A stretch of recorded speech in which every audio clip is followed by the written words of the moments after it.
আসলে আমাদের 30 জন আমরা কমিটির মধ্যে আছি। সেখানে বাংলাদেশ জাতীয় দল, বিএনপি, ইসলামী আন্দোলন, জাতীয় পার্টি সহ আমরা আছি।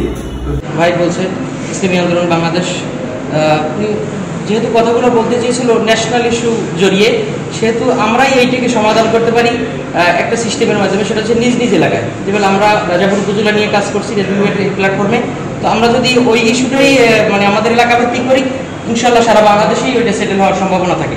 আর দ্বিতীয় যে আমি পয়েন্ট আপনাদের কাছে বলতে যাচ্ছি, সেটা হচ্ছে যেহেতু জামাত ইসলামী বাংলাদেশ নিবন্ধন পেয়েছে, তো আপনাদের রেজুলেশনে যেহেতু সংস্কারের সিস্টেম আছে, সেহেতু বাংলাদেশ জামাত ইসলামের একজন সদস্য আনা যায় কিনা, এক। 2 নম্বর হচ্ছে রাজাপুর গভর্নমেন্ট কলেজ অথবা মহিলা কলেজ অথবা যে কোনো একটা স্কুলের একজন শিক্ষককে যদি আপনাদের সাথে ইন্ট্রোডিউস করা যায় বা এই প্ল্যাটফর্মে নিয়ে আসা যায়, সেটা আপনারা বিবেচনা করবেন।